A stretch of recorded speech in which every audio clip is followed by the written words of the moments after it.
When you attract someone else into your life that you feel love for, they're reflecting back the love that's inside of you.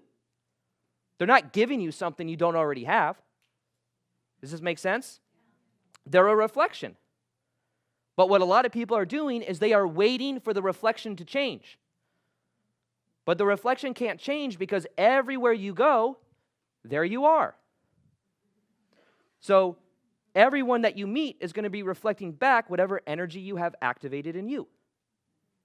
So if you want to experience more love in your life, the key is recognizing love, which is in the future? No, it's here now. And this is why presence is one of the most powerful manifestation techniques, I believe, that is most often overlooked.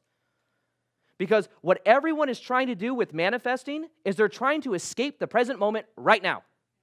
Right? Because once it comes here in the future, then I can feel good enough. Then I'm worthy, then I'm loved. So really, they're robbing themselves from the love and the joy and the peace that is right here and right now simply because they believe it's somewhere that it's not. It's like when you lose your keys and you look everywhere for it, and you can go everywhere looking for it and then realize it's in your pocket. But if you believe that it's somewhere else, you're going to go everywhere, right? And that's kind of what people are doing when they're looking for love, looking for love, looking for love. Right? They're playing the game of looking for love, and they're only being reflected back their beliefs, which part of their beliefs may be that they're unlovable, they're not worthy, people always leave. Well, what kind of people are you going to attract? People that play that dynamic back to you. Does that make sense? You're only going to get that which is active in your field. So a lot of times, I believe when it comes to manifestation, over the years, I've made lots of manifestation videos, 8 years on YouTube. My perspectives tend to change as time goes on sometimes. And then people say, you're saying this on your videos now. That doesn't make sense. 3 years ago, you said this. I get that sometimes. It's like, yeah, my perspectives can change. I can evolve and kind of have new perspectives. And I'm sure there's a version of me in 5 or 10 years from now that may look at this video and be like, yeah, some of those things you said, I see it differently. And that's okay. We don't have to be attached. But one of them is around manifestation. I think manifestation many times is a very powerful thing, but I think it's really a lot. If you go deeper than the core, if you align to the divine and you align to God, whatever name or whatever terms you want to give that, there's something greater that can flow through you than whatever you think you can create from the ego's perspective. A lot of manifestation is done from the ego's perspective, right? I want to create this because I think that this is what's safe. I think that this is what I want. So I'm going to visualize this and visualize it and feel it as if it's here now. And then eventually I can experience it. And then I feel safe because I visualized it and now it's here. But really it's a way of trying to control reality. Does anyone see that? Trying to control the reality. But also the whole entire time you're visualizing, trying to feel it, to then experience it. You're robbing yourself from this moment right here and right now. And maybe if we were to enjoy the present moment more and realize that a lot of the things you want are an emotion that may already be in your life. If somebody wants more abundance, for example, more money in abundance, what do you want and why do you want that abundance? Maybe it's for freedom. Maybe it's for security. Whatever that emotion is, well, guess what? You have the ability to focus on areas of your life where you already have that. But you talk yourself out of the story sometimes. You say, well, no, it's not like that, though. But you still have the ability right now to maybe go to a park. Maybe freedom. Like, it's funny because a lot of the things that you'd be most excited to do if you had all the money in the world are things that could be that actually are meaningful, are probably maybe even already free. Like going to the beach. Going to hang out with friends, going for a decent meal, there are things you could do now. Whether you say, well, maybe it's not completely free, or I got to pay for parking when I go to the beach, more stuff to talk you out of your freedom, right? We're going to have an argument about who's, the freedom and the lack of freedom that's there, but in actuality, you're pretty damn free right now. And you can follow your passion and follow the energy and enjoy life now, and by enjoying life now, eventually things may shift for you.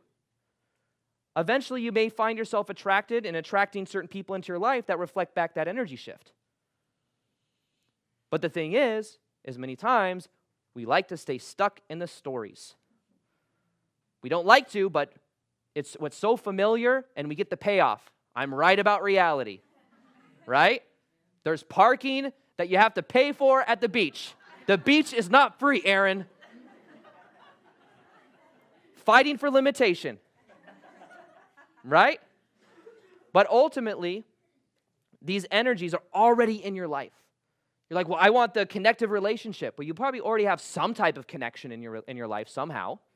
Whether it's with an animal, it's with a friend, it's with a family member, it's with the divine, whatever it is. You can focus on a certain area of your life where that's already there, feel more of that, and then see if reality shifts. But the point of what I'm trying to share is that is the point. Like, the point is in the present moment. Do you see? It's like the point is enjoying it now anyways. Yes, the reality may shift. However, what I'm saying is if you just focus here and now, you alleviate a lot of the stuff and a lot of the challenges and a lot of the stuff we've been talking about. Right? Because control is an ego mechanism we use to get out of the present moment.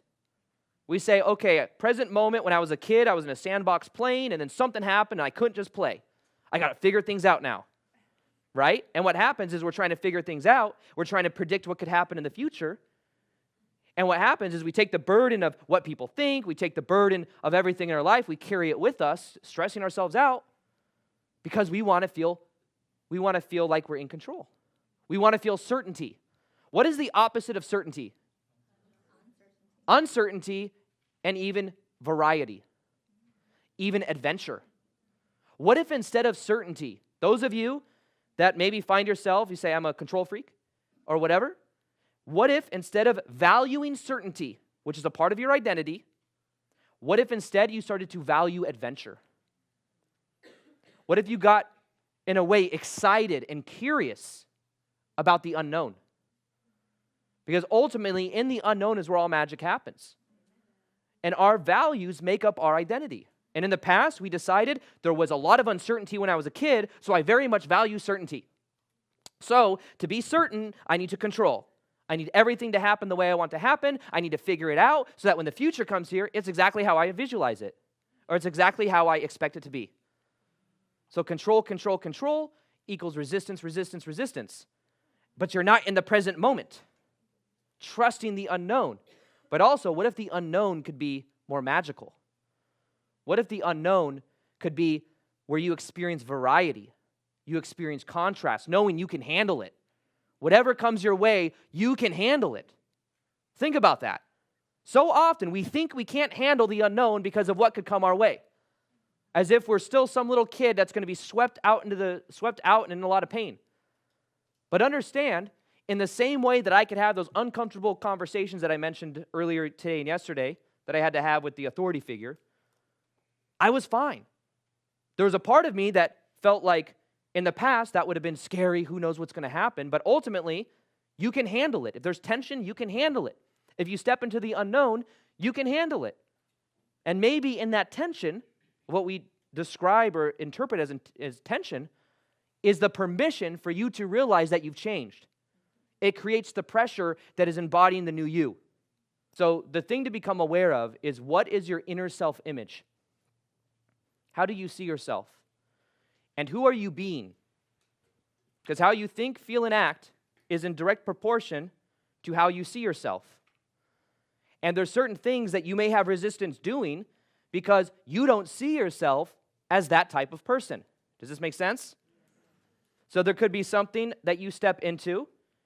Maybe you saw yourself as the lone wolf single person for a very long time.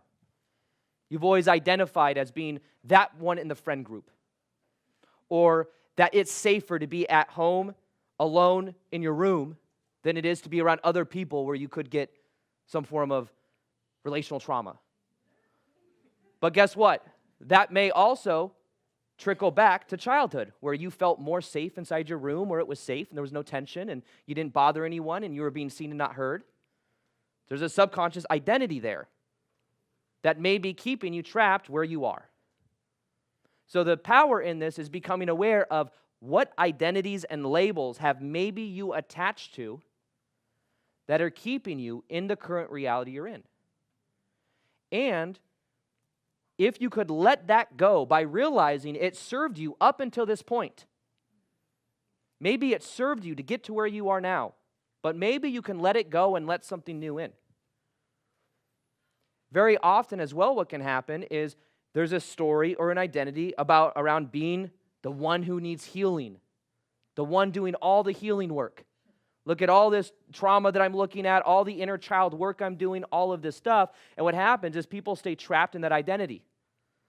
They stay trapped looking like with the Sherlock Holmes like magnifying glass into their childhood for every little thing. And they keep finding more and more things. But what happens is that identity maybe keeps you infusing, looking for things that are wrong.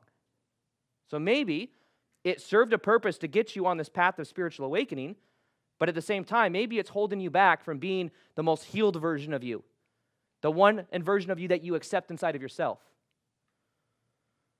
So there's like a new potential for connecting to a new version of you. And it can be scary, letting go of the old, because it's brought you familiarity for so long. It's kept you safe in the known. Whether that safe in the known is being the single person, whether the safe in the known is working a 9-to-5 job that feels safe.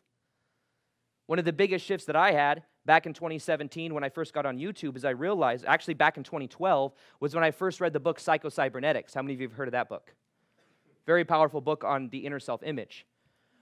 What I realized working at Nordstrom's and Women's Shoes is every single day I went into work, I saw myself as an average shoe employee or whatever, getting paid a sales commission job. Every day I went in, I said, what is my self-image? Well, subconsciously, I just expect every day to go in to see myself at the middle of the list from the top salespeople from the day before. So there was a list from the top salesperson down to the bottom salespeople. I was always right in the middle.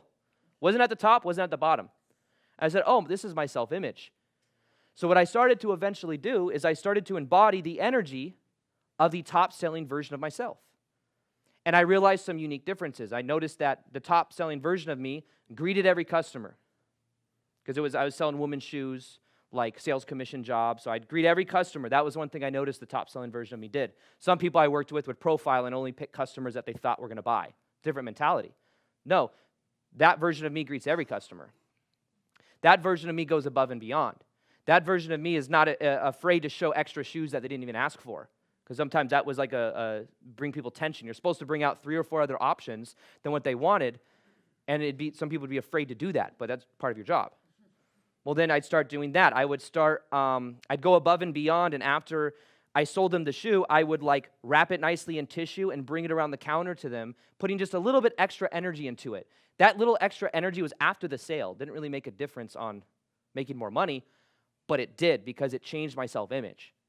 That was like, I do this because I go above and beyond. I do this because I'm a top salesperson. And within a very short period of time, I started to be towards the top of that list. And that always stuck in the back of my mind. And then eventually, I wanted to be on YouTube making videos. And what I realized is I thought to myself again, hey, well, if this works at that 9-to-5 job, what is my current self-image? Well, it's that I work a 9-to-5 job. Selling women's shoes now at Barney's instead of Barney's New York, which is like a higher-end store, instead of Nordstrom's. But I realized that that was my self-image. So what if instead of that, I changed my self-image to being a full-time YouTuber? What would the full-time YouTuber version of Aaron think, feel, and act? What skills would that version of me learn? So what I started to do is I started to embody that energy. I made a video every single day and then things started to grow. I just knew that if I made a video a day for a year, my life would transform. And I started to embody that energy, and within 3 to 6 months, I had 100,000 followers on YouTube, put in my 2 weeks at Barney's New York, and ended up then learning other aspects of the business, and it took on a whole new life. But I used that same, basically, the intention behind what I'm sharing right now with all of you is become aware of what your inner self-image is, and understand that in your life right now, you are getting a reflection of what that inner self-image is. If it's that you work a 9-to-5 job, well, you have a self-image that says, I'm a 9-to-5 job goer. Is this making sense? It can be a subconscious thing, but it can also be very conscious because it's existing all around you. So what you do is you become aware of these energies, you become aware of what that is, and you can see that some of these dynamics might be alive because it feels familiar to the past. So what I realized is at that 9-to-5 job selling women's shoes, there were corporate politics, there were managers that got away with stuff, and they could talk however they wanted to people, and they were like controlling. Well, guess what? What does that sound familiar to? The childhood growing up, right? Things aren't fair. You have to suck up to get like the schedule that you want. Very similar to childhood. If you wanted to go to the school activity or something, you better be really good, walking on eggshells. Very similar energy. So what's interesting about this is maybe the current reflection you have in your life is the perfect configuration of things that allow you to feel familiar energy. And it does take courage to let go. And the fear, like when I let go of that 9-to-5 job, yes, I was making YouTube videos at the time and I already developed some momentum, but there was still fear around this. What if it doesn't work out? What if I'm being careless by letting go of this job? What if the YouTube channel doesn't continue to grow? These were all fears that I had. And they were there, but I still made the choice to ultimately do it, knowing that I have to trust the vision. So part of this process is recognizing that you're getting a current payoff from some of these things. The payoff I was getting is I got a paycheck every single week at Barney's New York. We got paid weekly, so it was like I get a weekly check. Even though it was a job where I didn't like the dynamics that were there, it felt familiar. Complain about the schedule is like complaining about the stepmom growing up, right? Complaining about the managers that got away with everything because they were protected by like corporate politics and stuff. Very similar. But what I eventually realized is I used the pain to motivate me to commit to a new vision. So what you can do right now is you can use an energy to make a new choice about who you are and shift and commit to a new version of yourself, or you can let things get worse and worse and worse until you have no choice. So which one would you prefer? Right? So what I eventually chose to do was one of the determining factors of this was I got pulled up to the office working at Barney's New York and Women's Shoes where it was very slow, and corporate politics stuff. I had the HR manager, the store manager, and the department manager were inside this room. It was called the Situation Room. And what happened, it was called the Situation Room at the job. I was like, what an interesting name, right? So we go into the Situation Room, and what happened was it was a very slow working there. Every year, retail was dying more and more, and what would happen is sometimes we wouldn't see a customer for like 3 hours. So we're just sitting on the floor for like 3 hours with no one there. So what we would do is we'd take turns going back and forth, being on the cell phones. So I was on my cell phone in the back when there were no customers, but there was a sales guy on the floor. We were taking turns. And what happened was they decided all of a sudden to crack down on cell phones. Like all of a sudden they decided to do this, even though most people made their money through their cell phones. So I get pulled up to the office, and I get told that we want you to watch something. And what they cast onto this projector screen in the Situation Room is a video of me on my phone. Literally, there's a video camera going down in the back room, and you can see what I'm scrolling on my phone. I was on Instagram. So what happened is I'm sitting there with 3 adults, and I'm sitting there with them, and after about a minute of this video playing with me on my phone, I was like, okay, I get the point. So I was like, if you guys are going to write me up, you can write me up. I get it. And they said, we want you to continue watching it. They wanted it to sink in. So they're like, we want you to continue watching it. So after another 30 seconds, imagine silence, and you're sitting there with 3 adults watching what you're going through on your Instagram on your phone. Right? It's very demeaning. So I'm sitting there, and after another 30 seconds, I said, I get the point. You can write me up, or I'm walking out of the office. I'm not sitting here like this. So what they ended up doing is they said, okay, and they wrote me up, and I was told if I got my phone again, I'd get another strike, and I'd be out. That experience was so demeaning. of how I felt that I decided in that moment that one day soon, I will work for myself. One day soon, I will work for myself so that no one can talk to me like that again. So what I ended up doing was, shortly after that, committing to daily videos on YouTube. So what I'm saying with this is you can make a new choice about who you are and let that drive you because of a bigger purpose. But also, what is the pain if you stay in the same identity and the same familiar emotion you've been in for so long? What is the pain? Like, imagine, I was working that 9-to-5 job, looking around, and every coworker I had was 20 or 30 years older than me. I could look, that was my future. I'm working with people, by the way, all of them except for 2 people in my department hated their job. The 2 people that loved their job, what can you guess about them? They were top salespeople. The top salespeople were the people that actually liked selling shoes, interestingly enough. So there's nothing wrong with selling women's shoes, but it wasn't my passion. But I got clear with myself and said, if I stay here, this is what my life is going to be. And 10, 15, 20 years, working a job I don't like some of my coworkers that don't like their job, but they do it because that's what they know how to do. So in an interesting way, with some of the patterns maybe you have, you can visualize what would life look like if I stayed in this pattern a year from now, 2 years from now, 5 years from now, 10 years from now. And you can start to see that brings pain. Because unfortunately, in our reality, pain is a bigger driver of motivation sometimes than just the pleasure of living the high vibe lifestyle. Both can work, by the way. The high vibe way of just focusing on what you love, you can follow that. It's one way to do it. I used and leveraged the pain of where I was to make a new choice about who I was. And that gave me a strong mission and a strong purpose.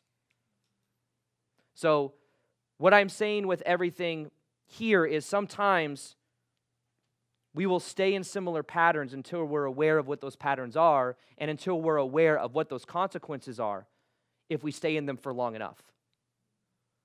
So begin to become aware of what some of those patterns might be for you. And what if, simply from this point going forward, you committed to the future version of you that exists right now? What if you committed to it? What if anything you get out of this live event is if you were to commit to one action or one thing you do every single day or one way you are being every single day, your life would transform over time. But it won't transform within 2 or 3 days maybe, but with consistency it will. So one thing I always recommend at live events is committing to a daily meditation practice of feeling as if the things are already in your life that you want to experience, feeling it as if it's already here. Because ultimately, inside the quantum field, based on the emotion you are feeling, based on the energy that's active inside of you, you are attracting people, synchronicities, and opportunities into your life that are a reflection of the energy that's activated. Now, we've been primed to believe that we can only feel those emotions if the external shifts. But in fact, the external doesn't shift until we shift the emotion inside of ourselves. Does this make sense? So, moving forward, having a meditation practice of meditating on mind and heart coherence, of feeling it as if it's already here. Now, the way that I do this is every night when I go to bed, as I'm drifting off to sleep, I am visualizing and feeling as if I already am the version of myself that I choose to be. And remember, the visualization isn't the thing that has to come to fruition. It's a symbol for emotions that I can allow myself to feel, and that emotion feels good. And that's the anchor point. It's the emotion, not just the visualization. So every night what I do is I feel that as I drift off to sleep. Now, when we talk about brainwave states, we've got these different brainwave states where when we were a kid, we were primarily, and like a baby, we were primarily in theta state. Anyone ever heard of theta brainwave state? Theta brainwave state is when you're a baby, you're just absorbing the information all around you. You're developing these beliefs about the world, you're taking on the beliefs of your parents, and from 0 to 6, you're mainly in theta state. Around 6, 7, 8 years old, you start moving into alpha state. Then you're going from theta to alpha. Alpha is still kind of a meditative state, more relaxed state. When you're watching television, you might be in alpha state, which is why television can kind of reprogram you into certain beliefs. But then around puberty, you start getting into more beta brainwave state. This is the conscious awareness state, where it's more alert. And around this stage is where day-to-day activities, when we're not, just completely in that relaxed, more state, we might be more in beta state. And then from then onwards, we're mainly in beta and alpha. Now what happens is if we want to transform our life, and most of our life is ran by our subconscious mind, most of our beliefs were created over here in theta. So what happens is the theta state we can get to, even though we were 0 to 6 years old. That's why I think also inner child healing, inner child meditations can be so powerful, because you're literally going to when you created all these beliefs and everything. But what happens is meditation allows you to get into that state. Now, meditation, guided meditation, can get you into a theta state. Every single night when you go to bed, you drift from beta to alpha to theta state. So that 30 minutes before you go to bed, you are drifting. And that's why Neville Goddard, anyone ever heard of Neville Goddard? He talks a lot about the feeling is the secret. His number one technique that people swear by is, as you're going to bed at night, feel it as if you already are this version of you. Visualize it and feel it as if it's here now. And drift off to sleep in it. And then when you wake up in the morning, guess what? You're moving from theta to alpha to beta state. So the first 30 minutes of your day and the last 30 minutes of your day is some of the most powerful times for you to reprogram your subconscious mind. When you're waking up in the morning, you're moving from theta to alpha to beta state. And when you're going to bed at night, you're moving from beta to alpha to theta state. So that 30-minute window is when you can visualize and feel the gratitude for what you want to experience in your life right now. And doing this every single day begins to have an effect on your energy field. And imagine you charging this inside of your field, and then you're going out into the world, you're finding new synchronicities, new opportunities that resonate with the field you are priming, and anything you do daily grows in your field over time. You guys following? What you do every single day, like me making a video every day, completely transformed my life. Because when I made a video every day, I did it every day. So after a day, 2 days, 30 days, not a huge difference in my lifestyle, but after that, it just kept going. That dominant frequency of me making videos allowed me to let go of my 9-to-5 job eventually, because it became my dominant reality. So when it comes to this process of manifestation, creating this future you, it's not about trying to get what you want and focusing on what you want because what you want you lack. It's focusing on who you are being. What emotions are you feeling? What beliefs do you have? How are you showing up? How do you treat other people? And when you start to embody it now, you start to experience new synchronicities instead of waiting for your future self. Because what a lot of people do is they want to connect to their future self, which is not here now, which is not here now, which is not here now. And once I have all these things in my life, then I'll feel good enough. Then I'll feel connected. Then I'll feel love. But guess what we end up doing? It's always in the future.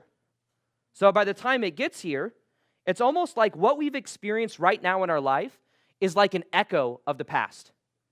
It's the echo of the past decisions we've made about who we are. So what happens is if we want to change the frequency we're tuned to, we have to make a new choice about who we are now, trusting that we're not going to see the echo right away. Right?